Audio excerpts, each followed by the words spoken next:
ହାଣିଲେ ଛାଡ଼ିଦେଲା police. ରାତି ଅଧରେ ଦୈନିକ ବଜାରରେ ତୁମୁଳ କାଣ୍ଡ।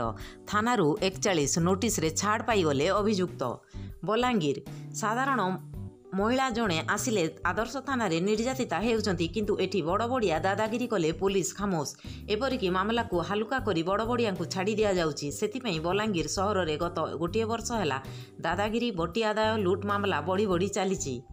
ରାତିରେ ଆସିଥିବା ପରିବା ଗାଡ଼ିର ହର୍ନ ବାଜିବାରୁ ଉତ୍ତେଜିତ ହୋଇ ନିକଟରେ ରହୁଥିବା ଜଣେ ପାର୍ଥପ୍ରତିମ ମିଶ୍ର ଚିକୁ ଟାଙ୍ଗିଆ ଧରି ବ୍ୟବସାୟୀମାନଙ୍କୁ ଭୟଭୀତ କରିବା ସହିତ 3ଟି ଗାଡ଼ି, 2ଟି ଗୋଦାମ ଘରର ଟିଭି, ଟେବୁଲ, ଚୌକିକୁ ଟାଙ୍ଗିଆରେ ହାଣି ବସିଥିଲେ। ଭୟରେ ବ୍ୟବସାୟୀମାନେ ଯିଏ ଯୁଆଡ଼େ ପାରିଲେ ପଳାଇ ଲୁଚିଥିଲେ। ଆଦର୍ଶ ପୁଲିସର ପୁରୁଣା ଅଭ୍ୟାସ, ନିରୀହଙ୍କୁ ନିର୍ଯାତନା ଓ ବଡ଼ବଡ଼ିଆଙ୍କୁ ସବୁ ମାପ୍। ଏହି ନ୍ୟାୟରେ ପୁଲିସ ସନ୍ଧ୍ୟାରେ 41 ନୋଟିସ ଦେଇ ଚିକୁକୁ ଟାଉନ ଥାନାରୁ ଛାଡ଼ି ଦେଇଥିଲା। ସିସିଟିଭି ଫୁଟେଜ ଭାଇରାଲ ହେଲାଣି। ଏପରିକି ଚୌକି, ଟେବୁଲରେ ଟାଙ୍ଗିଆରେ ମାରିଥିବା ଚୋଟ, ଭଙ୍ଗା ଗାଡ଼ି ମଟର ଓ ଅନେକ କିଛି ଦାଦାଗିରିର ଖୋଲା ପ୍ରମାଣ ଦେଉଛି।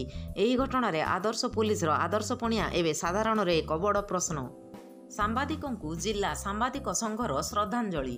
ବଲାଙ୍ଗୀର ଜିଲ୍ଲା ସାମ୍ବାଦିକ ସଂଘ ତରଫରୁ ଦିବଂଗତ ବରିଷ୍ଠ ସାମ୍ବାଦିକ ଶଙ୍କର ପ୍ରସାଦ ମିଶ୍ର ଏବଂ ଯୁବ ସାମ୍ବାଦିକ ପ୍ରକାଶ ଚନ୍ଦ୍ର ମହାରଣାଙ୍କ ଉଦ୍ଦେଶ୍ୟରେ ସାମ୍ବାଦିକ ଭବନଠାରେ ଶ୍ରଦ୍ଧାଞ୍ଜଳି ସଭା ଅନୁଷ୍ଠିତ ହୋଇଯାଇଛି।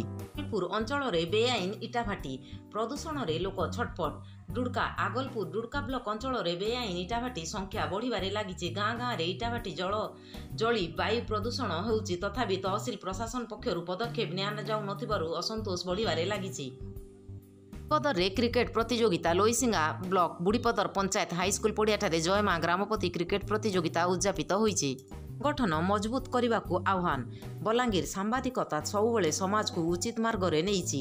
ବଲାଙ୍ଗୀର ଜିଲ୍ଲାରେ OUJ ବହୁତ ଭଲ ସଂଗଠନ କରିଛି। ଆଗକୁ ଏହି ସଂଗଠନକୁ ମଜବୁତ କରିବାକୁ ପଡ଼ିବ। ଏଥିପାଇଁ ବଲାଙ୍ଗୀର ଶାଖାର କର୍ମକର୍ତ୍ତା ସକ୍ରିୟ ଭାବରେ କାମ କରିବାକୁ ହେବ ବୋଲି OUJ ରାଜ୍ୟ ସଭାପତି ପ୍ରସନ୍ନ ମହାନ୍ତି ଦ୍ୱିବାର୍ଷିକ ଅଧିବେଶନରେ ମୁଖ୍ୟ ଅତିଥି ଭାବେ ଯୋଗ ଦେଇ ମତବ୍ୟକ୍ତ କରିଛନ୍ତି। ପିପି ଏକାଡେମୀରେ ମୋ ସ୍କୁଲ ଅଭିଯାନ କାର୍ଯ୍ୟକ୍ରମ। ବଲାଙ୍ଗୀର ସ୍ଥାନୀୟ ପତିତପାବନ ଏକାଡେମୀରେ ମୋ ସ୍କୁଲ ଅଭିଯାନ କାର୍ଯ୍ୟକ୍ରମ ଅନୁଷ୍ଠିତ ହୋଇଯାଇଛି। ପ୍ରଧାନ ଶିକ୍ଷକ ସିନୁ ସୁନ୍ଦର ପାଢ଼ୀଙ୍କ ଅଧ୍ୟକ୍ଷତାରେ ଅନୁଷ୍ଠିତ ସଭାରେ ନାଗରିକ କମିଟିର ସଭାପତି ବିକ୍ରମାନନ୍ଦ ବହିଦାର ଓ ବଲାଙ୍ଗୀର BO ରାଘବ ପାଣିଗ୍ରାହୀ ସବୁ ଯୋଗ ଦେଇଥିଲେ। ସ୍କୁଲର ଆନୁଷଙ୍ଗିକ ଭିତ୍ତିଭୂମି ଗଢ଼ି ତୋଳିବା ଓ ଶୈକ୍ଷିକ ସ୍ତରରେ ଉନ୍ନତି ଆଣିବା ନେଇ ଆଲୋଚନା ହୋଇଥିଲା। ଟିଟଲାଗଡ଼ରେ ସ୍ୱଚ୍ଛ ସର୍ବେକ୍ଷଣର ବଡ଼ଖାନା କାର୍ଯ୍ୟକ୍ରମ ଅନୁଷ୍ଠିତ।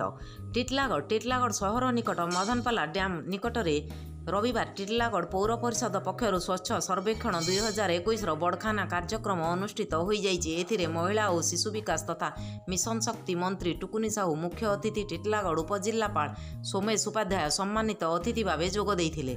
ଓଡ଼ିଶାରେ ବିଜେଡିର ମିଶ୍ରଣ ପର୍ବ। ପାଟନାଗଡ଼ ବ୍ଲକ ଭଇଁସା ଗାଁରେ ପାଟନାଗଡ଼ ବିଜେଡି କକ୍ଷରେ ମିଶ୍ରଣ ପର୍ବ ଅନୁଷ୍ଠିତ ହୋଇଯାଇଛି। ପ୍ରେସର କୁକର ଫାଟି ମହିଳା ଗୁରୁତର। କଣ୍ଟାବାଞ୍ଜି ବଣଭୋଜି କରିବାକୁ ଯାଇଥିବା ସମୟରେ ପ୍ରେସର କୁକର ଫାଟିଯିବାରୁ ସନ୍ଧ୍ୟା ମହାଲିକ ନାମକ 45 ବର୍ଷୀୟ ଜଣେ ମହିଳା ଗୁରୁତର ଆହତ ହୋଇଛନ୍ତି। ତାଙ୍କୁ ଚିକିତ୍ସା ପାଇଁ କଣ୍ଟାବାଞ୍ଜି ଡାକ୍ତରଖାନାରେ ଭର୍ତ୍ତି କରାଯାଇଛି।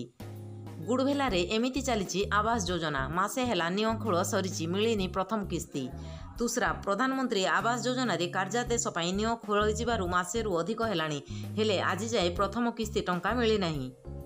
ଦାଦନରୁ ଚାଷୀ ହେଲେ, ଅନ୍ୟ ମହିଳାଙ୍କୁ ବି ଶିଖାଇଲେ ଅନୁଭୂତିରୁ ଜୀବନ ଶିକ୍ଷା। ବଲାଙ୍ଗୀର ଦିନ ଥିଲା ସାରା ପରିବାର ଦାଦନ ଖଟି ଯାଉଥିଲେ, ହେଲେ ଦୁଃଖ ଯନ୍ତ୍ରଣାର ସାମ୍ନା କରି ଫେରି ଆସିଲେ ଗାଁକୁ। ଦାଦନ ନ ଯିବାକୁ ଶପଥ ନେଇ ଆରମ୍ଭ କରିଥିଲେ ଚାଷ କାମ।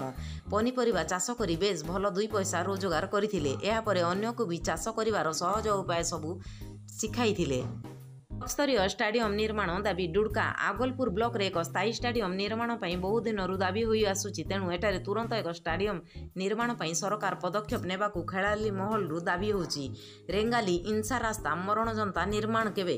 ଡୁଡ୍କା ଆଗଲପୁର ଡୁଡ୍କା ବ୍ଲକର ବୁଦଲା ପଞ୍ଚାୟତ ରେଙ୍ଗାଲିରୁ ଇନ୍ସାକୁ ସଂଯୋଗ କରୁଥିବା RD ରାସ୍ତାକୁ ଅଦ୍ୟାବିତ ପ୍ରଶାସନ ପକ୍ଷରୁ ପକ୍କା କି ପିଚୁ କରାଯାଇନାହିଁ। ଏହି ରାସ୍ତା ଉପରେ ବୁରୋମୁଣ୍ଡା, ଭୁଏପାଲି, ମହଖଣ୍ଡ, ବୁଢ଼ାପଦର ଗ୍ରାମର ଲୋକେ ନିର୍ଭର କରୁଛନ୍ତି। ତେଣୁ ଶୀଘ୍ର ଏହି ରାସ୍ତା ନିର୍ମାଣ କରିବାକୁ ଅଞ୍ଚଳବାସୀ ଦାବି କରିଛନ୍ତି। ବୁଢ଼ାଡଙ୍ଗର ଉଚ୍ଚ ମାଧ୍ୟମିକ ସ୍କୁଲରେ ଶୋକସଭା। ଦେଓଗାଁ ବଲାଙ୍ଗୀର ସଦର ବ୍ଲକ କୁଡ଼ାସିଙ୍ଗାର ବୁଢ଼ାଡଙ୍ଗର ଉଚ୍ଚ ମାଧ୍ୟମିକ ସ୍କୁଲର ଅଧ୍ୟାପକ ବୀରେନ ମୋହନ ବାରିକ ଏବଂ ପରିଚାଳନା କମିଟିର ପୂର୍ବ ସଭ୍ୟ ଶ୍ୟାମ ରାଣାଙ୍କ ବିୟୋଗରେ ଶୁକ୍ରବାର ସ୍କୁଲରେ ଏକ ଶୋକସଭା